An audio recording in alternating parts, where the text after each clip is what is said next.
Guess who got one of the early copies of the new Wings of Fire book? I did! Did I finish it in one day? No, I finished it in 2. I've got some thoughts. Some of them are spoiler-free, some of them aren't. So we'll go through them all and see what we got. Spoiler-free, spoiler-free. Is this book a good book? Of course it is, but then again, everything Tui T puts under my nose is like catnip, and I just go, oh yeah! For those who don't know, this book is about Umber, and it takes place just after book 6. Him and his sister Sora are escaping the main continent, and are trying to find a new home off of the coast of the Rainwing Kingdom. And nobody really asked this question, but the answer to, can a person who only reads the graphic novels read this? Yes! All you have to do is read the description of the newer tribes in the newer books, and that's all you really need to do to understand what the heck is going on here. So, graphic novel only people, here you go! And those who don't want spoilers can click off this video right now. Okay, is it just us in the know? Cool. Can we not call these glorified all wings, please? To be frank, this book is bonkers. I mean, it's about Umber smuggling a criminal onto an island that is also a prison with a magic castle that's full of little metal bee dragons that fly around, and ask you your category with no option, for I just got here, I don't know what I'm doing. And of course, it's got a ghost who's not actually a ghost. She's actually a perfectly ordinary, angry little monster that lives in the walls and runs around the secret maze that runs through the entire castle. This book is really weird. Also, it's really gay. Like, she's gay, he's gay, everybody's gay. It's quite frankly the gayest book Tui's ever written.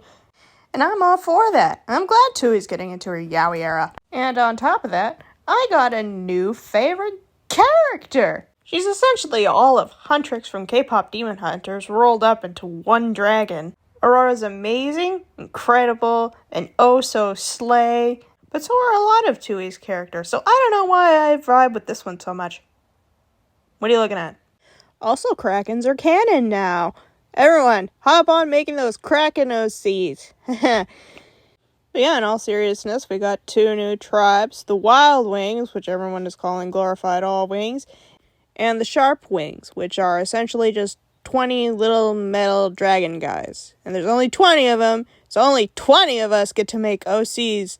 And of course, all proceeds will go to the dark magic ritual that will keep Tui alive forever. Unfortunately, there is no new tribe drawing for these guys, although for the Wild Wings it'll be hard to pin down because they're not a real tribe. They're mostly just a collection of dragon genetics from 3,000 years of being stuck on an island with absolutely nothing to do but to marry each other and live in blissful baby making.